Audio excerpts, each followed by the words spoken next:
Olá, meus amigos, bem-vindo a mais um podcast Nosso Direito do Dia a Dia. Esse canal lindo e maravilhoso que traz de uma forma simples, uma forma sem muita rebuscação, sem aquela liturgia do direito, trazendo o direito e o dever de forma simples, de forma sutil, de forma leve. A aplicação da lei no dia a dia, na sociedade, como eu tenho o costume de dizer, os nossos legisladores, antes de promulgar uma lei, de fazer uma lei, eu acharia que eles deveriam fazer uma pesquisa de impacto social. O que essa lei vai fazer dentro da sociedade? Será que ela vai trazer benefício? Será que ela vai prejudicar? Será que ela vai regredir a sociedade? Como é a aplicação dessa lei? Para depois ela ter validade dentro da nossa sociedade.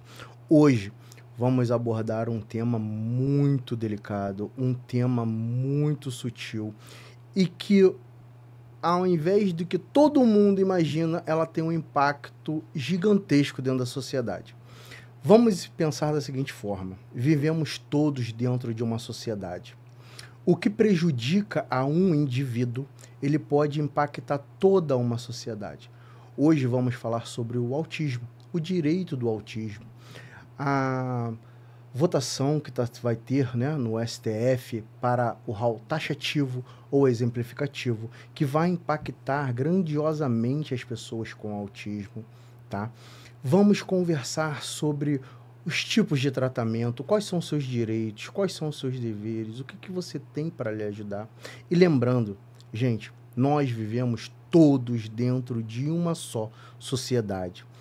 Isso não me interessa, Thiago, porque eu não tenho ninguém com autismo dentro da minha família. Aí que você se engana. Porque se você vai num McDonald's da vida, tem uma criança lá autista. Se você vai num shopping, se você vai num hospital, se você vai num... qualquer lugar vai ter. E cabe a nós, como pessoas, entender e saber lidar com os neuroatípicos, que é assim que eles são conhecidos, tá? Hoje tenho uma honra enorme de trazer esse grande homem, na qual me convidou para o podcast Psicologia e Propósito, do canal dele, Anderson Nascimento, psicólogo. Por favor, antes, nos dê as honras da sua apresentação. Obrigado, Thiago. Boa tarde, boa noite. Você que assiste a gente, independente do horário. É muito bom estar aqui. Esse espaço aqui é muito legal, muito aconchegante. Acho que é um espaço bacana para a gente conversar sobre um assunto extremamente pertinente. Trazendo já um dado para a gente iniciar o nosso bate-papo aqui. O autismo que muitos falam, não existia. Talvez esse nome não existia no passado. Mas hoje a gente passou por uma reformulação no transtorno de espectro autista que englobou várias psicopatologias, vários neuros divergentes, neurodesenvolvimento, problemas como TDAH, TOD, problemas do próprio TEA, que antes tinham seus nomes diferentes. Por exemplo, o autismo era chamado de autismo, ponto. E aí você tinha a síndrome de Asperger, que é o que muitos chamavam de autismo leve. E aí eles decidiram colocar tudo englobados. De certa forma, fez com que o número de autismo subisse muito. Hoje a gente tem um para cada 33. Perdão, um para cada 31. 31 foi a última pesquisa feita nos Estados Unidos, que é o padrão que a gente usa para poder avaliar essa quantidade. No Brasil não existe uma pesquisa fidedigna para a gente conseguir, tem tantos no Brasil. Isso está em andamento, o censo possivelmente já está trazendo essas informações, mas da forma médica, de forma de tratamento, a gente usa essa numeração dos Estados Unidos. E aí, quando intitularam transtorno do espectro autista, foi englobado todos os transtornos do neurodesenvolvimento. Então, é óbvio, vai se aumentar o número de pacientes. E aí, a gente já começa com um ponto. Autismo não é doença. Sim. Porque doença tem forma. A gente vai falar muito sobre isso Mas se você tem um filho autista, tem alguém da sua família que é autista, e aí eu vou voltar para mãe autista, não é doença. E a culpa não é sua. Ele nasceu assim, mas você não causou isso. Não existe pesquisa científica no mundo que comprove que a culpa é da mãe. E pai de autista. Ele não escolheu ser autista. Mas você precisa escolher que ele é seu filho. Não é só tê-lo. Conheço muitos casos de pais que abandonam. E tem uns que falam o seguinte, frase de pais: eu não queria nem um filho, quanto menos um autista. Lamentável isso, né? E aí, essa é a realidade que muitos vivem. Então, mãe de autista, você não é culpada. Pai de autista, assume seu lugar, é seu filho. Sendo autista ou não, é seu filho. Anderson, pra gente já dar logo esse pontapé maravilhoso, com essa sua introdução maravilhosa, vamos começar por um fato polêmico, que é o RAU taxativo, que vai ser julgado ainda. Se vai ser taxativo ou exemplificativo. Para resumir para vocês, nossos telespectadores, o STF ele quer mudar a forma. Todas as associações, todas as clínicas, todos os planos de saúde estão pedindo uma reformulação. Derivado a esse aumento, e eu aqui vos falo de cara limpa, eu tinha uma percepção diferente, porque eu achava que o número de autismo estava crescendo gigantesco. E por que isso estava acontecendo? E como o Dr. Anderson falou, simplesmente a forma de se analisar melhorou. A forma de se atestar evoluiu. E as nomenclaturas que foram se dando, né, os nomes que foram se dando, as neurodivergências, se unificou. E por isso esse aumento. Então, os planos de saúde querem mudar a forma. Muitos planos hoje, para que vocês tenham conhecimento, pais e mães ou familiares, se negam a dar o tratamento devido ao quantitativo de profissionais envolvido. Anderson, você que é um profissional que já trabalha nessa área, desde a sua época de estágio, que já foi um estágio glamuroso com essas pessoas neuroatípicas, e agora um profissional já formado, continua atuando, você acha que esse RAU taxativo e exemplificativo, ele vai impactar? O taxativo, eles vão taxar quais são os que devem fazer. O exemplificativo já é o que a gente vive hoje. Então, tu acha que aumentar a quantidade ou botar ali, fulano A, a criança ou o pai, ou seja lá quem for, o indivíduo A, que ele é um neuroatípico nível 2. Não vou dar 30 sessões para ele, vou dar só 5. Porque o plano só quer pagar 5, vendo, obviamente, fatores financeiros. Tu acha que isso vai impactar muito? Tu acha que isso vai causar um regresso para aquelas pessoas que estão evoluindo? Ou você acha que não, dá para levar de boa, dá para a gente continuar vivendo sem impactar essas pessoas, esses indivíduos? Isso me dá medo, Thiago. Sabe por quê? Quem pode dizer quanto tempo de terapia a criança precisa é um neuropsicólogo junto com uma equipe multiprofissional. E essa equipe, esse médico ou esse neuropsicólogo, que não é médico, é um psicólogo especialista em neuro, ele não poderia ter vínculo algum com nenhum plano de saúde para definir e dar esse laudo. Teria que ser uma pessoa totalmente isenta. Exato. O que é impossível. Porque a gente sabe que no Brasil, o jeitinho brasileiro está em tudo quanto é lugar. Não, você não pode levar no profissional que você escolheu. Tem que ser no da nossa rede para ser avaliado. Gente, o autista, ele precisa de uma gama de profissionais. É mesmo? Quais seriam eles, assim, basicamente? Olha, existem tipos, níveis. Sim. Nível 1, 2 e 3 de suporte. Não quer dizer que o nível 1 é o menos complexo, é o mais fácil, é o que não precisa. E o 3 é o que precisa. Gente, tem nada a ver isso. Sabe por quê? Porque existe o nível 1 não verbal. Mas a criança, ela precisa se comunicar. Aí ela precisa ir para fono. Porque ela pode não verbalizar, mas ela pode ter o aparelho fonador funcionando. Só que ela não consegue verbalizar. Ela precisa de um estímulo. Ela não é muda, ela é não verbal. Então você precisa de estímulo. A criança balbucia. Ok. O fono ele vai conseguir trabalhar isso para que a criança consiga falar o mínimo possível, o mínimo que é necessário, mas ela vai conseguir falar alguma coisa ou não. Mas só um fono pode dizer isso.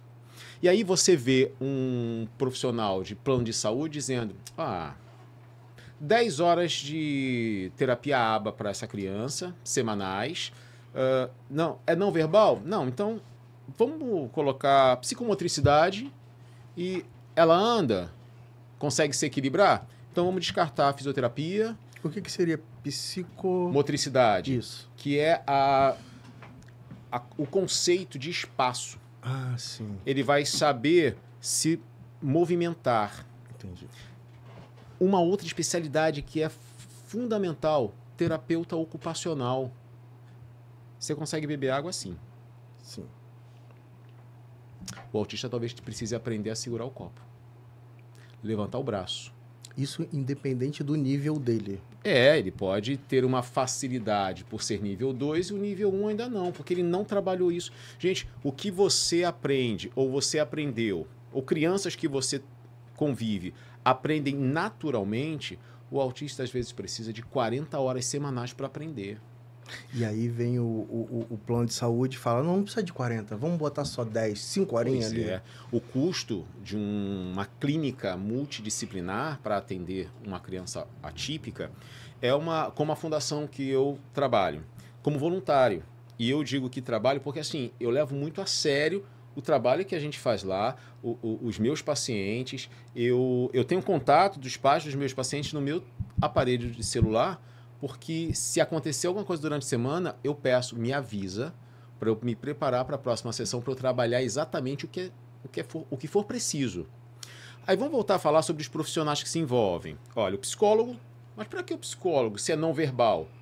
Ele tem emoção, ele precisa aprender a regular a emoção, mesmo não falando, ele desenha, ele pinta.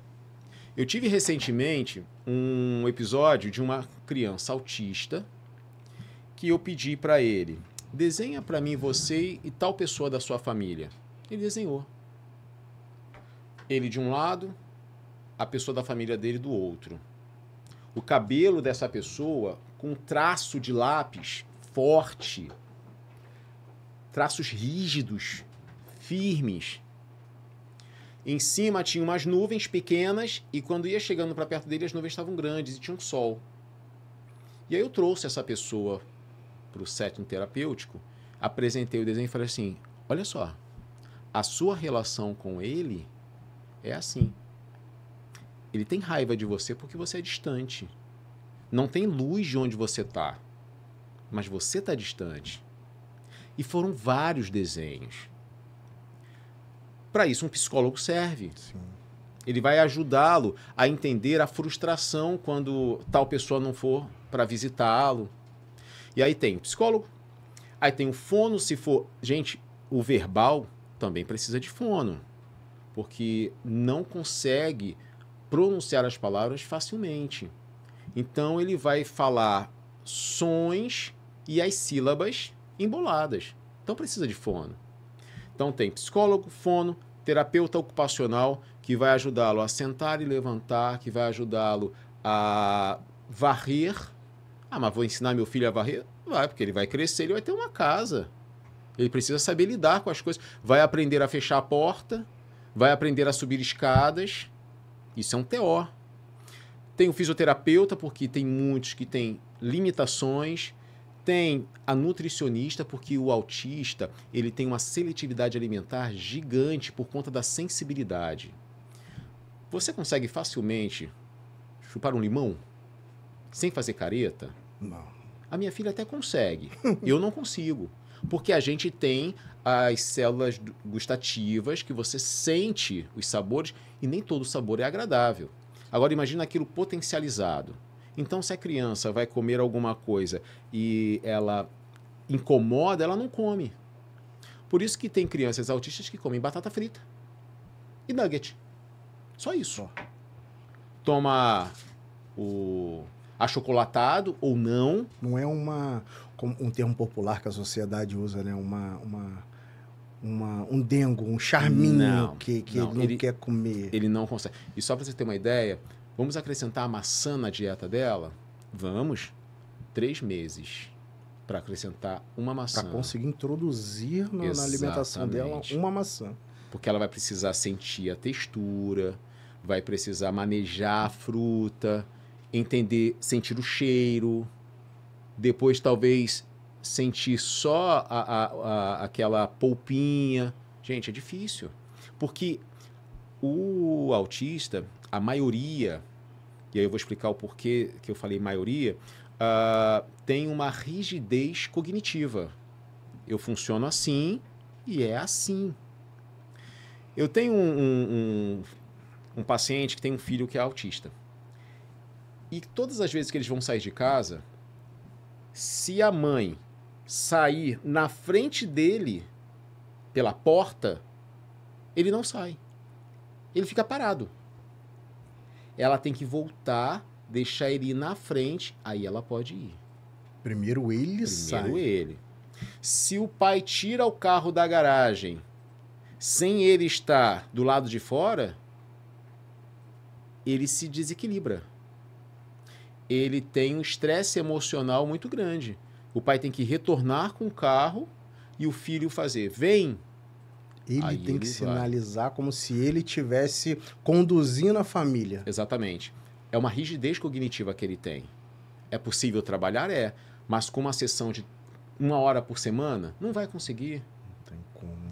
Aí a terapia ABA, só fechando, né, os profissionais, o psicomotricista que vai... Gente, é um grupo grande de profissionais. Isso é caro. Custo alto. Muito alto. Aí você vai trabalhar com equiterapia, terapia com cavalo, que vai trazer uma flexibilização para a criança, vai quebrar alguns medos, vai fazer com que a musculatura da criança interaja com a musculatura dele enquanto ele está praticando. Isso é caro. E aí o plano de saúde ele não quer pagar R$120 mil por mês para uma clínica para poder oferecer 20 horas de terapia. Que são 20 horas divididas em todos esses profissionais. Gente, não é bonito a vida e não é confortável a vida de um autista que faz terapia, não, tá? Dá pra ver que é bem corrido. Né? Seu filho que não é atípico, vai pra escola de manhã, volta, chega em casa, almoça, vai cochilar, vai brincar, jogar videogame, mexe no celular, vê televisão, desce para brincar no play, faz um monte de coisa. Já o neuroatípico não consegue fazer essas atividades. Não, ele vai para a escola, chega em casa, almoça, tem que ir para terapia. Aí sai da terapia 4 horas depois, vai para casa e vai às vezes com o dever de casa para fazer da terapia, porque a terapia continua em casa.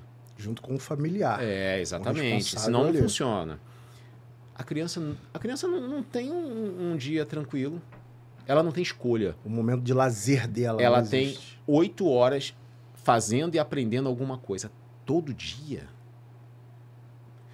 E aí, a gente tem alguns caminhos, né, no nosso papo hoje.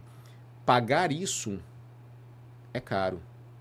Então é mais fácil, com uma intenção, tirar o transtorno do espectro autista de neurodivergente, como uma neurodivergência, um transtorno para uma doença mental. Porque aí os planos de saúde vão poder dar umas limitações. Não precisa de tudo isso. Não precisa de psicólogo. Ele é uma criança de 3 anos, não precisa. Como não? Então eles estão querendo tirar a parte de neurotipicidade, né? Isso, de neurotípico, para botar como um transtorno mental. Sim. Eles estão querendo mudar isso no consenso médico. De forma que o transtorno do espectro autista, por que ele não pode ser considerado uma doença mental? E aí, por isso que a gente bate de frente com isso. A gente tem várias personalidades, defensores da população autista, dos familiares atípicos, porque você pega uma gripe. A gripe tem início, meio e fim. Eu sei, tem doenças autoimunes que não têm fim. Então, vamos dar um exemplo de uma doença que não tem fim. Hipertensão. Tem um gatilho.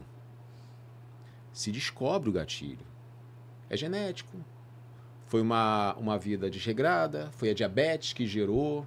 Tem alguns motivos, mas são visíveis. Sim. A pessoa tem a hipertensão. Os sintomas da hipertensão são bem listados. Dor na nuca, uma dormência no braço quando a pressão está muito alta, olhos vermelhos, coração acelera um pouco, você se sente mal. E aí você toma um remédio. O remédio, ele quase que funciona para todos. Tem as suas exceções. Mas é um remédio, vai lá tomar uma losartana potássica e beleza, Pronto. vai reduzir, ok, volta à vida. Controla, vai no cardiologista, ele vai receitar, você vai tomar aquilo 2 vezes ao dia ou 1 vez ao dia por tanto tempo, volta lá, faz exames, beleza. Hipertensão controlada. Não ficou curada, tá Não. controlada. A doença está ali. E Beleza. vida que segue normal. Qual é o motivo do autismo? Não se sabe. O gatilho para aquilo ter.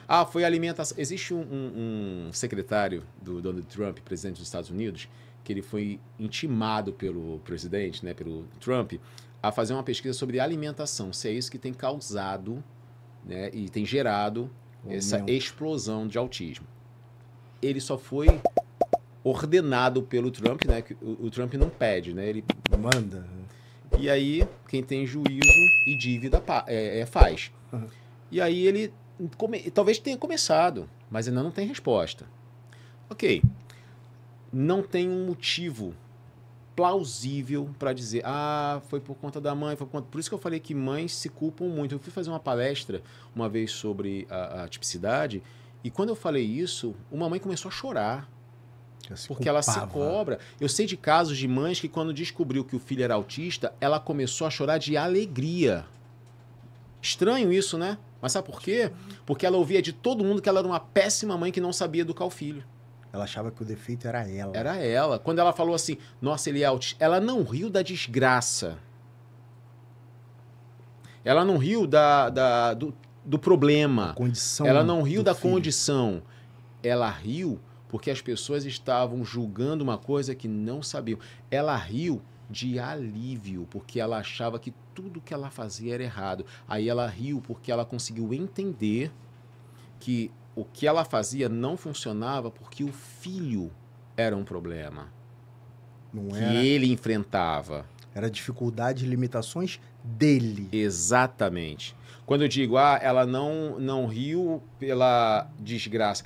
Gente, filho atípico, criança atípica, ela tem umas manifestações de carinho gigante. E aí quando eu falo, ela riu, não foi da desgraça, é porque por mais que o pai e a mãe atípico ame o filho, ele gostaria muito que o filho não tivesse atipicidade.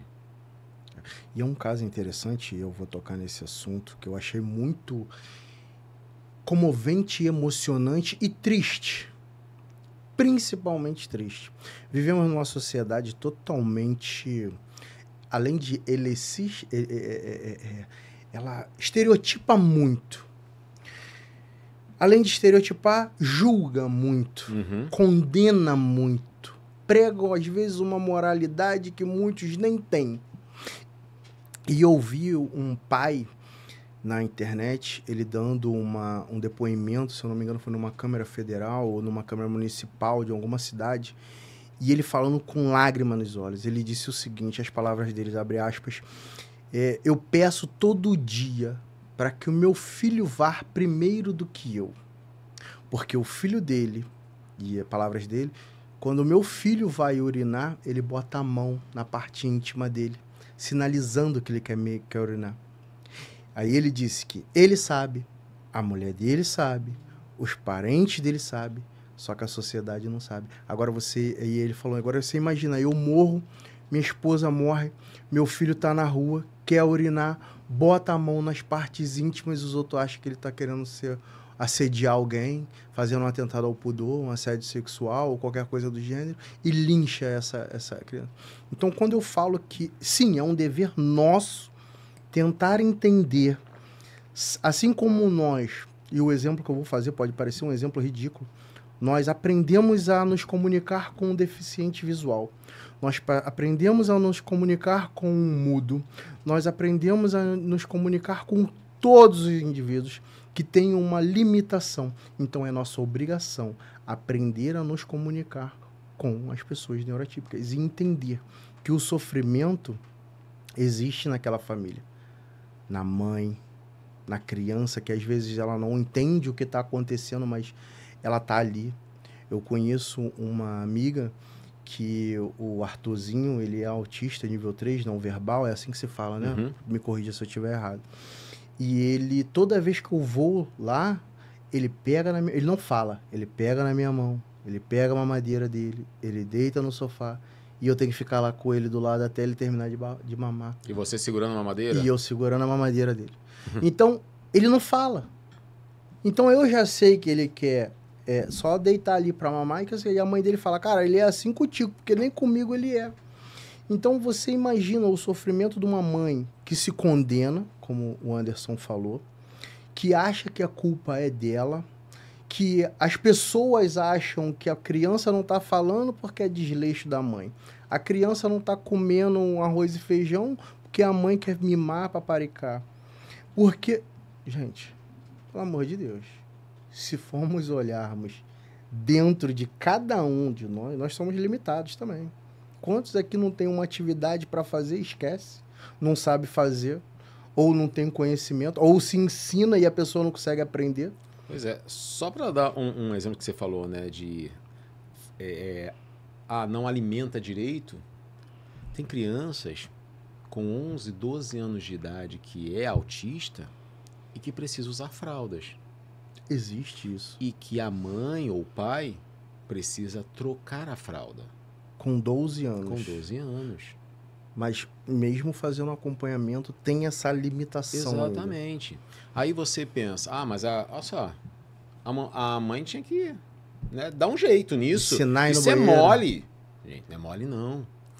E aí, voltando a falar do porquê que o autismo ele não é uma doença, é um transtorno. Primeiro que não tem uma causa definida. Segundo, não tem padrão. Primeiro, nível 1, 2 e 3 não é porque é o mais leve para o mais pesado, mais grave. Não existe isso. Mas é que o nível 1 precisa de menos suporte, mas precisa de suporte. Uhum. O nível 2, ele precisa de um suporte intermediário. Talvez ele consiga comer sozinho, sim, mas não consegue ir ao banheiro sozinho. Ele consegue aprender uma coisa, mas ele não consegue fazer tudo por si só. O nível 1 talvez precise de colocar uma roupa, ou precise de pentear o cabelo, que ele não vai conseguir pentear. Gente, estou aqui dando alguns exemplos. E o nível 3, ele precisa de um suporte 24 horas. Para comer, para levantar, para tomar banho, para escovar o dente, para sair, para... se for não verbal, fica com mais complicações, fora as comorbidades que vêm junto com o autismo. Existem outros aspectos que acabam prejudicando. Pois é. O autismo, ele tem um percentual alto de crianças que têm autismo e TDAH. Autismo e TOD, que é o transtorno opositor desafiante. O que seria isso em aplicação do indivíduo no dia a dia? Como é que seria isso? Por exemplo, a criança ela tem o autismo, sim, mas ela tem um TDAH, que é transtorno de déficit de atenção ou hiperatividade. Aí a criança tem o autismo e ela costuma se balançar muito. Você sabe por que ela se balança muito? Ela só quer regular-se. Ela está procurando um ponto de equilíbrio. Ela quer regular, ela está agitada, ela fazendo isso, ela se regula. E ela fica ali, até ela regular. Na verdade, ela está tentando se acalmar. Se acalmar. E aí, com hiperatividade, como é que fica?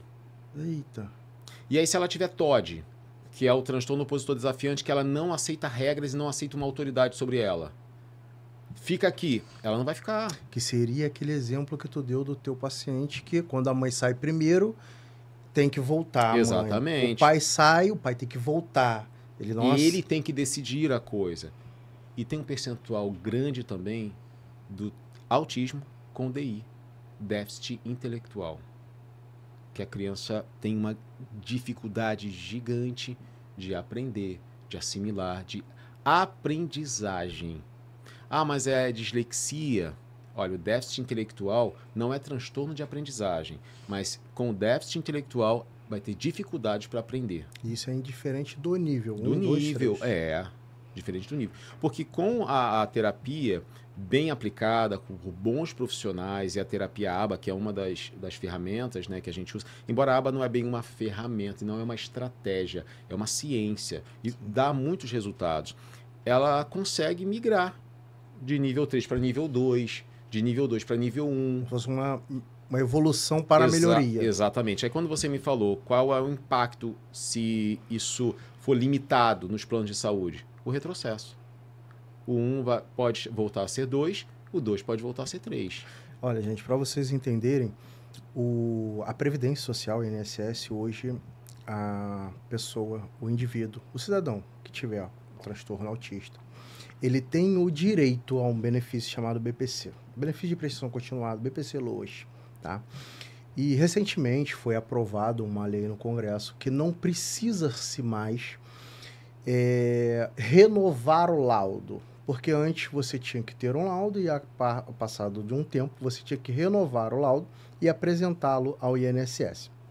Como bem o doutor Anderson falou, não existe uma ciência de que o 1 não precisa de tal coisa e o 3 não precisa. Então, é um todo.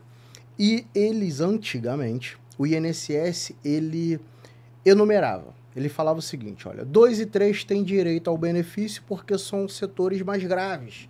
São os autistas que precisam mais de um gasto maior, tem uma necessidade maior.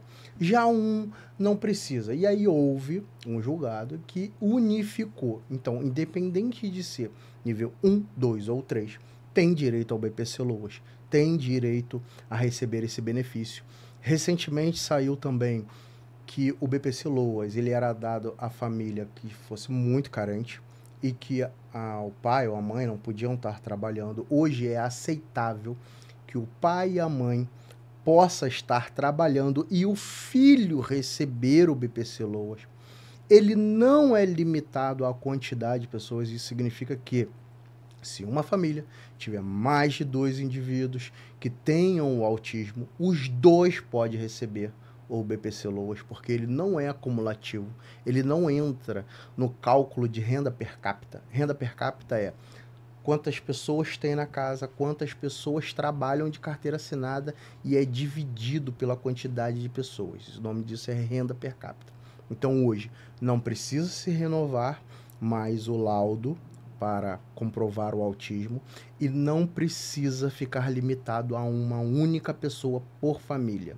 E não precisa o pai ou a mãe estar desempregada. Obviamente que vai ser feito um estudo para saber o quanto que recebe o pai e a mãe, para ver qual é o salário, por recebe 10, 20 mil reais, obviamente que não vai ter, mas aquela pessoa que recebe um salário mínimo e um pouquinho, o filho vai receber o BPC-LOAS. E Anderson, vendo essa limitação que o INSS dava, é mais ou menos o que o plano de saúde faz, né? O nível 1 não precisa de tanto suporte quanto o nível 3. E você falando, dar-se a entender que não tem como se fazer, olha, o grupo tal é isso aqui que funciona, o grupo Y é isso aqui que funciona, isso aqui. E dentro da sociedade, nós, obviamente, tendo regresso, isso impacta. E o mais importante, o papai e a mamãe, como fica nessa situação? Porque é um filho. E nenhum pai quer ver o seu filho sendo rejeitado, nenhum pai quer ver o seu filho não tendo progresso. Pois é. O tratamento, ele consegue abraçar esse papai e essa mamãe para ajudar de alguma forma ou não? É só a criança ali e vamos nessa? Isso varia, tá? Na Fundação Amélia Dias, que é onde eu faço esse trabalho voluntário. Eu faço 2 vezes na semana, terças e quartas de manhã. Qual o nome da fundação? Fundação Amélia Dias. Fica Amélia na Dias. Praça Seca, Zona Oeste aqui do Rio. Beleza. Praça Seca é Zona Oeste ainda, né? Ali eu fiquei na dúvida. Agora podia ser Zona Norte, que é bem perto também Bem de próximo, Madureira, isso né? aí. Ali eu fui convidado a fazer uma apresentação para o Dia Internacional da Mulher em março desse ano. E só tem mães atípicas, porque é uma fundação que só atende crianças atípicas com a situação econômica extremamente prejudicada. Pessoas que realmente recebem o BPC Loas, que às vezes não trabalham, vivem apenas do BPC Loas, que a fundação faz um trabalho para poder ajudar às vezes com alimento. Porém, nesse dia eu cheguei, apresentei, e a diretora da fundação chegou para as mães sem falar comigo. Chegou para elas e falou assim: o que vocês acham da gente ter um grupo terapia aqui? E aí elas gostaram, se interessaram, falaram assim, mas ele pode voltar e fazer o grupo terapia? Rapaz, nesse dia eu marquei o 2º dia que eu estaria na FAMAD. Comecei 2 semanas depois tendo um grupo terapia só para mães atípicas. E é um trabalho que você percebe o seguinte: ser mãe não é fácil. Ser pai também não é fácil. Mas ser mãe acho que é um pouco mais difícil. Eu nunca vou saber, você também nunca vai saber, mas a gente imagina. A gente imagina porque a preocupação, o cuidado do pensamento do homem para a família é o provedor, é o proteger. Isso aí. Agora, da mulher, tem cuidar. muitas coisas. E o cuidar de muita coisa é cuidar desde o aconchego da cama para dormir, a comida que prepara, se a casa está numa condição bacana, se a criança tem terapia ou não. Gente, isso a gente está falando da atenção da mãe só para aquela criança. Se tiver 2 filhos, é outra realidade. Se a mãe precisar fazer alguma coisa fora para complementar a renda, é outra realidade ainda. E aí a gente começou esse trabalho com as mães. Lá a gente tem um trabalho de cuidado, de acolhimento com as mães. Não só o grupo terapia que eu faço, mas tem alguns momentos de sociais, que próprias assistentes sociais, pessoas da área da saúde que vão para palestrar, para orientar, para fazer um trabalho de que elas percebam que não estão sozinhas, que compartilhem histórias, aprendam também com experiências vividas por outras mães. Isso traz um pouco de humanidade, de saber, olha, isso era uma coisa que eu percebia muito, era as mães falarem assim: eu sou uma péssima mãe. E aí eu chegava para elas, para essa mãe que falou isso, né, e para todas as outras, que eu já ouvi isso de algumas mães, e eu chegava e falava assim: seu filho comeu hoje? Comeu. Seu filho tá vestido? Tá vestido. Seu filho à noite conseguiu se cobrir para se proteger do frio? Sim. Seu filho à noite ficou seguro dentro de casa? Sim. Cadê a péssima mãe? Porque a péssima mãe não faz isso. Você pode não conseguir fazer tudo que você imagina, mas presta atenção, tudo que você imagina pode ser diferente do que tudo que ele precisa. Ele precisa de aconchego, ele precisa de acolhimento, ele precisa de proteção, ele precisa de alimento, ele precisa de roupa. Ah, não tem tantas roupas, mas tem a roupa. E eu não falo isso para você se contentar com qualquer coisa, eu falo isso para você entender que não adianta você se culpar achando que você devia ser a Mulher Maravilha, a mãe perfeita, porque ela não existe. Mas dentro do que você tem, você prova para ele que você é uma ótima mãe. Não é uma mãe terrível, horrível, uma mãe ruim. E ele se sente seguro, acolhido, Exatamente. protegido ali, né? Pois é.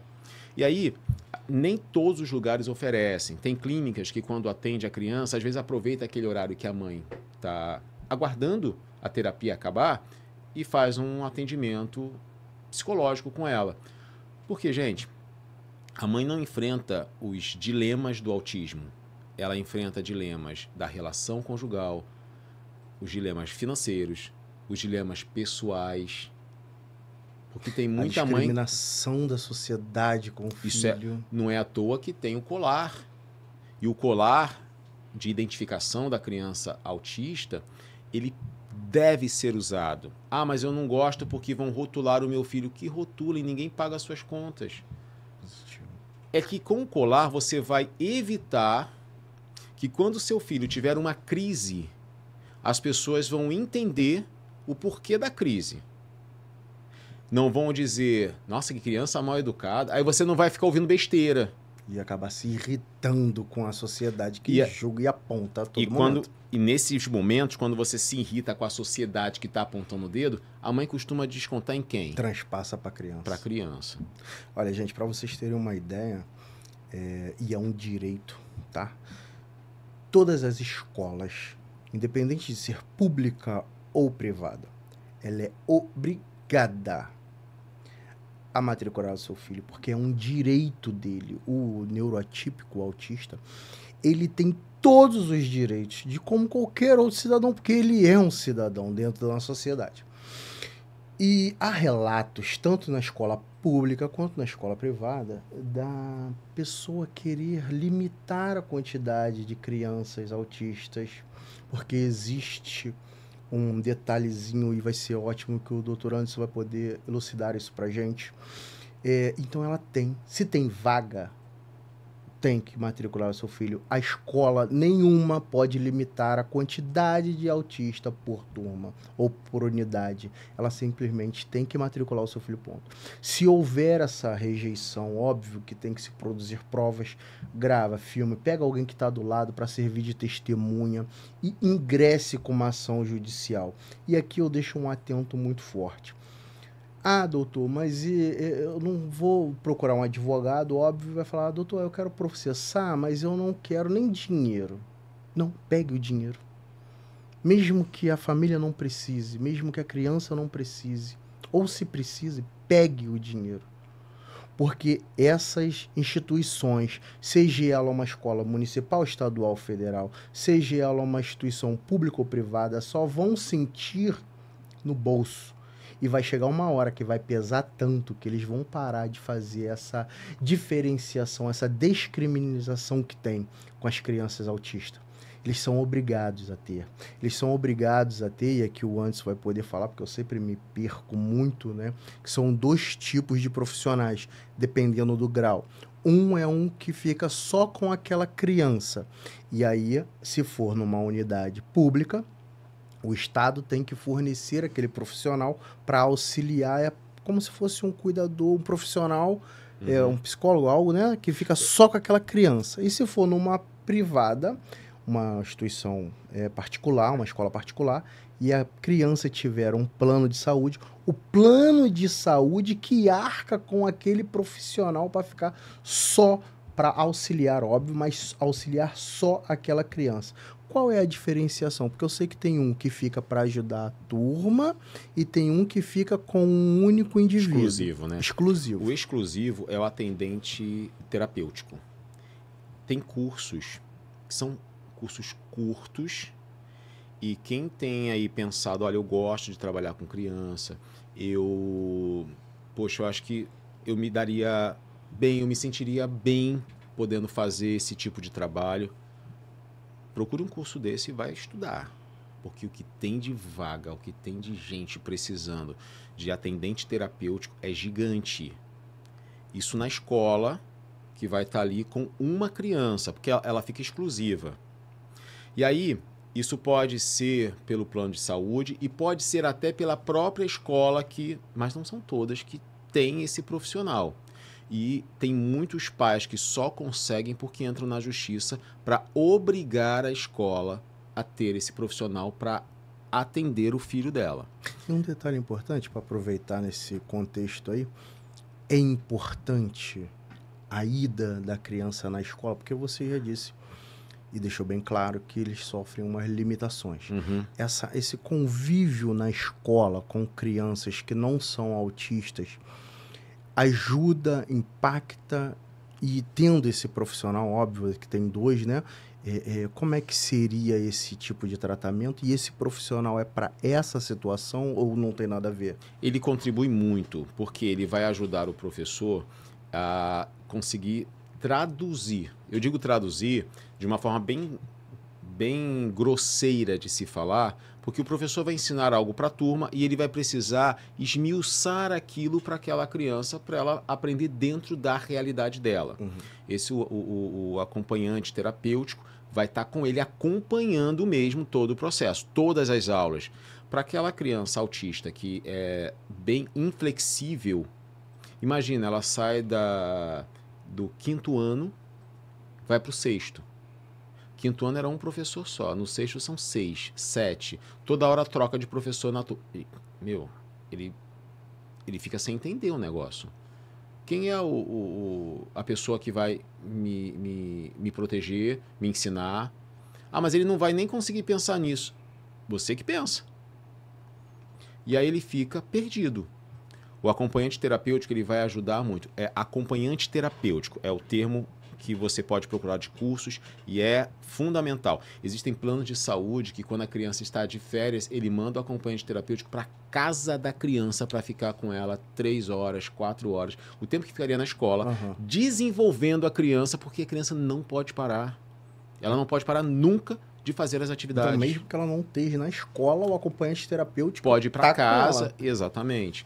Aí tem os outros casos, principalmente de escola pública, que é um monitor. Ah, sim. Que às vezes é um monitor para a escola inteira. E aí se a gente for... Não é por turma. Não. Geralmente a escola inteira. Aí se a gente for pela aquela equação dos resultados da pesquisa, 1 para cada 31, uma escola com 300 crianças tem 30. E aí? Aí uma pessoa só vai cuidar de 30? Não, mas não chega a ter 30, Anderson. Tá, mas se tiver 3. Aí dessas 3, uma precisa de auxílio para ir ao banheiro. A outra está com as emoções desreguladas e bate em todo mundo. E o outro é introvertido, não faz nada, mas ele pega o lápis e começa a comer. E tem que controlar. E aí, como é que faz? Nesses 3 casos?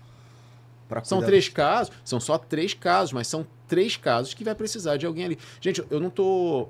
Ah, mas pô, quem faz isso aí é maluco. Não. O autista, ele tem as características, comportamentos que às vezes ele não tem noção daquilo que ele está fazendo. Porque ele não teve as terapias necessárias. Por isso que as terapias são tão importantes. Não dá para fazer, vamos fazer, ele pediu 30, vamos fazer só 10. Vamos ver o que vai dar. E muitos pais agradecem quando faz isso, porque acham assim, viu, meu filho não é nem tão grave assim. Ele acha que a pessoa que prescreveu aquele quantitativo que está exagerando. Exatamente. Só que não, gente. Quanto mais terapia, quanto mais tratamento, quanto mais profissionais envolvidos, melhor. Quanto mais cedo, melhor. Quanto mais rápido, melhor. Fechar um laudo de um autista, às vezes, demora. Por exemplo, você vai fazer um laudo com um neuropsicólogo particular, você vai pagar de 3 a 4 mil reais. Para ter o laudo. Uma pessoa baixa renda que não tem condições. Aí vai no CISREG. Fica 3 anos esperando. Se conseguir. De se conseguir. E aí, sem esse laudo, desculpa te cortar, mas sem esse laudo, não tem como dar entrada no BPC Loas. E aí? A pessoa não tem o dinheiro, não pode trabalhar porque não tem como deixar em casa sozinho, não tem com quem deixar, e às vezes tem, mas ninguém, às vezes, quer assumir a responsabilidade de ficar com a criança. Com medo de acontecer alguma coisa. Exatamente. Aí não tem o dinheiro e não pode sair para trabalhar. E não tem o tratamento. Porque se você não tem um laudo, que tratamento você vai dar para o seu filho para provar que ele precisa de psicologia, de fonoaudiólogo, de terapeuta ocupacional? Como? Se não tem nada que comprove. E precisa do laudo para dar entrada. É o crucial, é o laudo. Exatamente. E aí, aproveitando essa deixa que estamos falando, você vê que, como um profissional da área, já atuante, o SUS está preparado para isso? Ele está preparado para receber essa demanda? Essa demanda, dar o suporte realmente necessário que essas crianças precisam e os pais precisam? Ou tu acha que ainda falta muita coisa ainda pela frente? falta tudo. Não, Os CAPS-C, que são os CAPS infantis, não tem essa estrutura para dar essa condição de tratamento para todas essas crianças. Lá na fundação, na FAMAD, a gente atende sem cobrar nada de nenhuma criança. Até porque tem até pais que às vezes podem pensar assim, tem como eu ajudar de alguma forma? Não. Não recebe, não quer receber de pais, não pode receber de pais, porque é uma fundação. A fundação sem fins lucrativos. Então, todas as crianças que são atendidas lá são gratuitas. Os atendimentos são gratuitos. De forma que lá tem fisioterapeuta, tem psicomotricista, tem fonoaudiólogo, tem psicólogo, tem psicopedagogo, tem um conjunto. E aí, lá, as crianças conseguem esse atendimento. Porém, é uma fundação para uma realidade gigante. Infelizmente, a gente não consegue atender a todas ao mesmo tempo. Tem crianças que precisam de 3 profissionais simultâneos. E quando precisa de 4? Mas é um limite, porque senão a gente acaba não conseguindo atender uma grande maioria. E aí você vê quantas fundações como essa existem no Rio de Janeiro, existem no Brasil. São poucas. Mas tem a ONG tal. Mas às vezes a ONG ela começa numa atividade muito boa, mas depois de um tempo ela não consegue se manter naquilo. Porque é caro. Pagar esses profissionais é caro. Custear, manter aquilo. Exatamente. Ali, né? E aí, tem no CISREG. Gente, não tem. Eu vou compartilhar uma coisa aqui. Eu perdi uma tia minha, mais ou menos há 1 mês e meio, 2 meses. E ela foi diagnosticada com câncer. Ela foi diagnosticada com câncer. 1 mês e 20 dias depois, ela morreu. Caramba. Sem ver o oncologista. Não conseguiu nem passar no médico. Ela fez exames, fez biópsia, fez consulta com o ginecologista, mas o oncologista que diria para ela o que fazer, se tinha o que fazer ou não, as possibilidades, ela não ouviu. Não conseguiu. Ela não teve chance de lutar. E todos os médicos que viam os exames falaram assim, olha, é muito grave. Quando eu peguei o resultado, eu mandei para um oncologista que eu conheço, mas ele é da rede privada. Sim. E não tinha nem como fazer um plano de saúde, porque nenhum plano de saúde aceita uma pessoa que é diagnosticada com câncer. E ele falou assim, Anderson, o prognóstico não é bom. Caraca. E ele só me falou isso. Ele me ligou na hora que eu mandei. Poxa, o doutor Saramago, oncologista fantástico. Eu não vejo um paciente dele reclamando dele nas redes sociais, falando o quanto ele é humano. E ele eu sou muito fã do trabalho dele. E ele me ligou na hora e falou, eu falei assim, não entendi. Fizemos o todo possível, a gente procurou de todas as formas. Conseguiu um excelente hospital, mas não dava tempo para esperar a lista do CISREG, porque aí na questão de câncer tem o CER, enfim, tem uma burocracia. Mas estou contando essa história para mostrar o seguinte, se era uma coisa emergencial, que ela não conseguiu ver o oncologista... Risco eminente já. Exato. Imagina para uma terapia. Para o laudo. Se a gente não consegue laudar todas essas crianças de forma prática e rápida... Gente, o laudo não é um negócio que você coloca no chat GPT. Meu filho não faz isso, meu filho não fala... beleza, o laudo... Não é assim, não. E tem o CID correto, Exato, né? Tem o CID F84, se não me engano.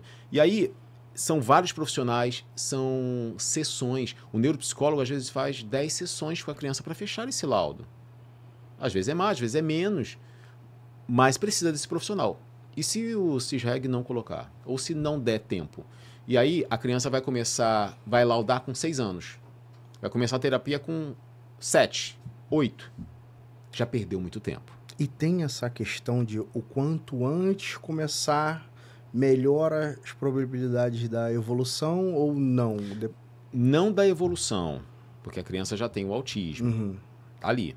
A questão é o desenvolvimento dessa criança fica muito prejudicado. Quanto maior a idade, mais difícil vai ser. Porque quanto menor, existe a plasticidade neural da criança. Nós temos plasticidade neural, só que a nossa, por exemplo, você tem o quê? 20 anos. Eu tenho 22. A gente tem uma fé para a gente ter essa idade. Mas eu já passei dos 40, né? Eu já passei também, Pois eu não queria assumir. Também. A gente tem plasticidade. Funciona para todo mundo. Só que quanto mais velhos somos, essa plasticidade, ela é um pouco mais devagar, ela é um pouco mais rígida por conta da nossa estrutura, da nossa história, das nossas convivências, das pessoas que nos circundam, do social, da cultura, do que você já fez na vida. A criança não. A criança, como falam, é bem fresquinha. É tudo muito mais maleável. Você pode ver, a criança, ela, quando vai nascer, o ombro dela junta com o outro aqui na frente para poder sair quando é um parto normal. E vai a gente agora, porque a musculatura, ela vai enrijecendo. O nosso cérebro, ele também vai enrijecendo, não como músculo, né, gente? Óbvio. Mas ele vai tomando estruturas mais fixas, mais firmes. E isso dificulta muito o desenvolvimento. E romper essas barreiras fica mais difícil ainda quando a criança já tem 12, 13 anos. Só para vocês terem uma noção de como esse assunto, ele é um assunto que a gente pode dizer recente. A atualização sobre a lei dos autistas aconteceu em 2012. Em 2012, gente. Onde eles foram classificados, óbvio, né? Junto com os PCDs. São pessoas deficientes, tá? Para que eles possam ter os mesmos direitos. E os mesmos direitos como o PCD, tá? Em 2012... que houve uma melhora, que recebeu um nome popular, o caso da mãe da criança, Berenice Piana, se eu não me engano, né? E de 2012 para cá, é crescente a briga, a luta dos pais por uma condição melhor, por um direito, porque é um direito fundamental à saúde. Sim. Independente das suas condições. Eu tenho uma... Isso é constitucional, né? É uma garantia fundamental. Isso está promulgado tanto na Constituição como uma lei pétrea, que é algo que não pode ser retirado. Todos nós temos direitos. E eles também. E mesmo assim, como já foi mencionado pelo Anderson, para você querer ter um direito seu, que é um direito garantido, você tem que ir na justiça para falar o óbvio. Olha, um direito meu, que é de estudar, um direito meu, que é ter um médico, um direito meu, que é ter uma medicação, não está sendo dado. Então não deixe de buscar a justiça, se foi negado. É óbvio que existem vários tipos de experimentos, de medicações, e eu vou entrar num detalhezinho para que as pessoas abram a mente. Eu tenho uma afilhada, né, que ela usa canabidiol, que é derivado à planta da cannabis. Não tem nada a ver com maconha, tá? Pelo amor de Deus. Mas o canabidiol, que é um óleo. E ela teve que entrar na justiça para que o Estado pudesse pagar para ela poder ter acesso. Porque é caro. Muito, né? E ele tem um efeito muito bom para as crianças. Sim, eu já vi pacientes, né, que tomam o canabidiol e, por exemplo, é um vidrinho pequeno, R$900. Que às vezes não dura um mês. Isso. E aí, não se consegue comprar com facilidade assim, não. Existe um efeito de para tranquilizar aquela criança. Acalmar. Acalmar. Para aquela criança que tu falou que tenta buscar a calma dela. Crianças extremamente agressivas. Ah, Eu uma vez dando uma sessão, a criança jogou o chinelo, uma sandália que ele estava, passou assim ó, no meu rosto. Caramba. Ele pegou minha mão, segurou 2 dedos, com a outra mão segurou 2 dedos e abri. E aí na hora eu segurei aqui para não machucar. Entendi. Porque é uma força, é um descontrole emocional. E agora imagina, a pessoa não fala, é não verbal, então ela não consegue falar. Ela está incomodada com muitos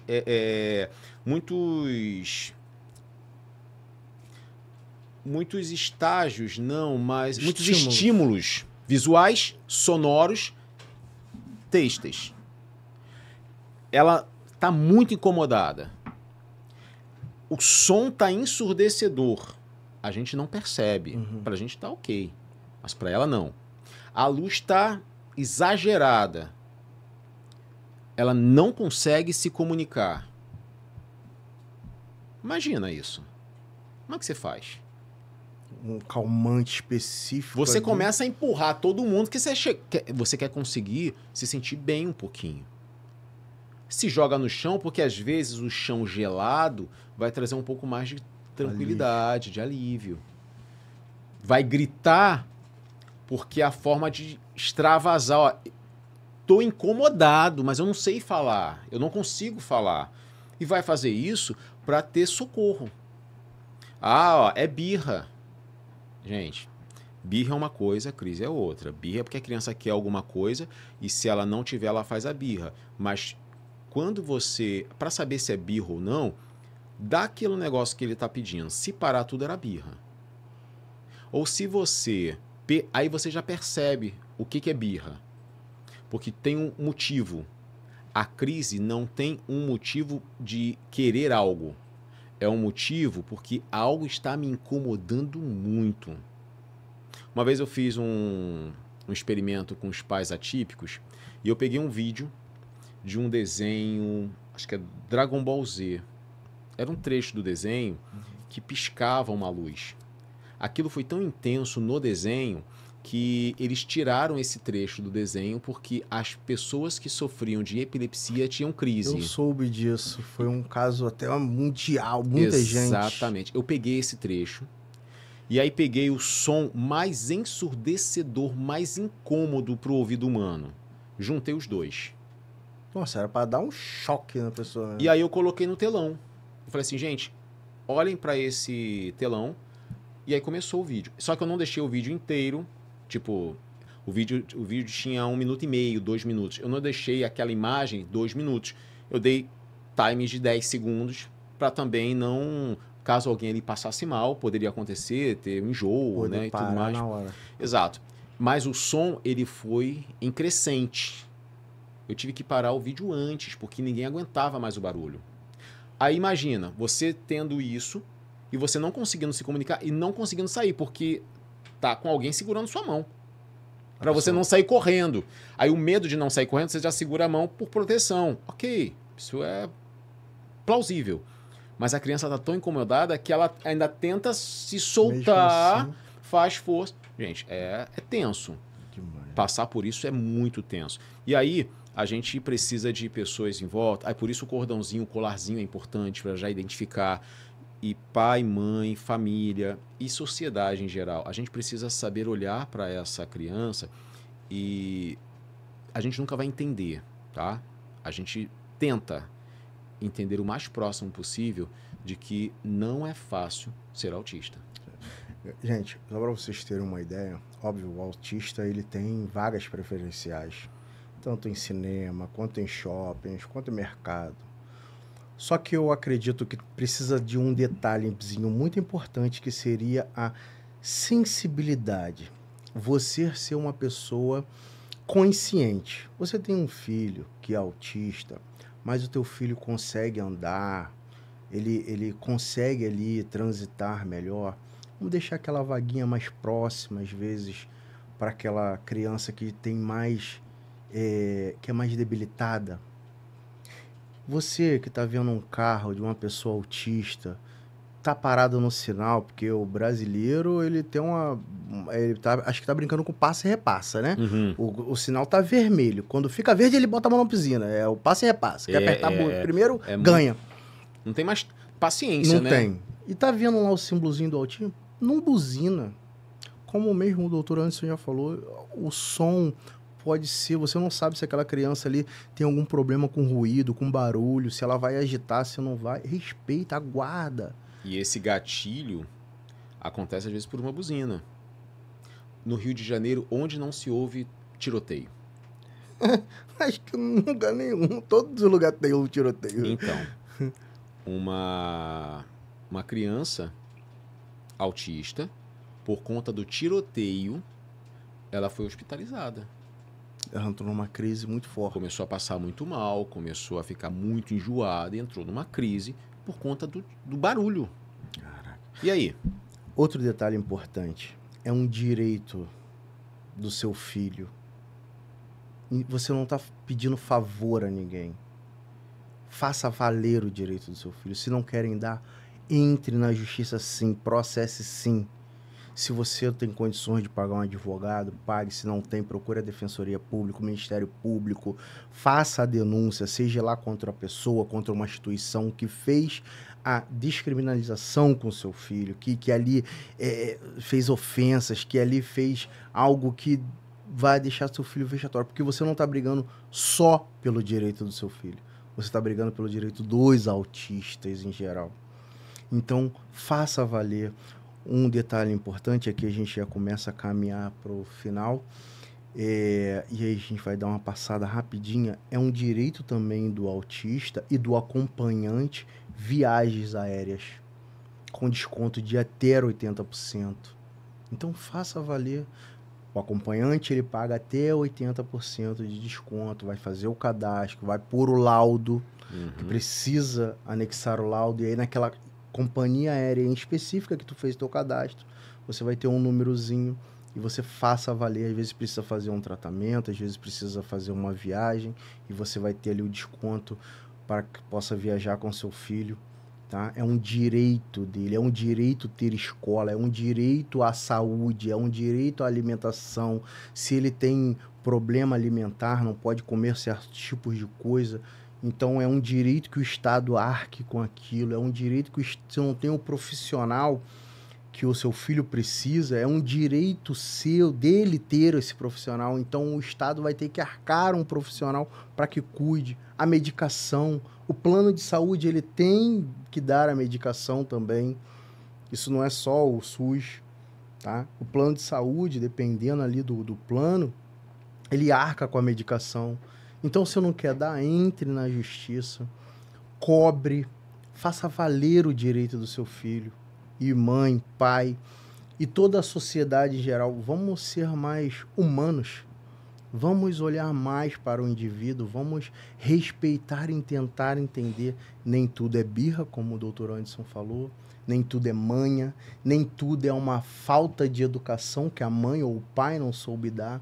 Às vezes o pai e a mãe ele tá tão sobrecarregado, tá tão pesado, porque muitos se falam do autista, mas poucos se falam do peso da mãe que tá ali. Às vezes o pai que foi embora não quer saber da criança, rejeita. Às vezes o pai que ficou com a criança e a mãe foi embora, porque acontece. Às vezes a mãe que é a própria autista e tá com um filho ali nos braços. Então vamos ter mais empatia, essa é a palavra. Vamos ser mais humanos, vamos ser mais sensíveis. Tá? Anderson, qual você que faz parte desse mundo maravilhoso, que é poder cuidar dessas crianças maravilhosas, qual o recado assim que você... Qual o mundo ideal que você pretende um dia, na fé de Deus, lógico, a gente possa ver? E deixa o recado para esses pais, para essas mães, para esses familiares, para essas crianças e para toda a sociedade no geral aí, para que a gente possa ser mais humano. O que você sonha? É sonho, né? É sonho. Mas é um sonho diante de uma realidade cruel porque as pessoas não têm essa empatia, que é uma habilidade social trabalhada na psicologia, tá, gente? Quem não tem, dá para conseguir isso. A questão é que vamos parar de querer idealizar o filho perfeito, a mãe perfeita, o pai perfeito. Ah, mas o pai da criança abandonou. Tem coisas que a gente não consegue mudar. Aquilo que está na nossa mão, aquilo que fizeram com a gente não consegue mudar. Mas o que eu vou fazer com o que fizeram comigo? Eu não tenho como mudar essa realidade que eu vivo.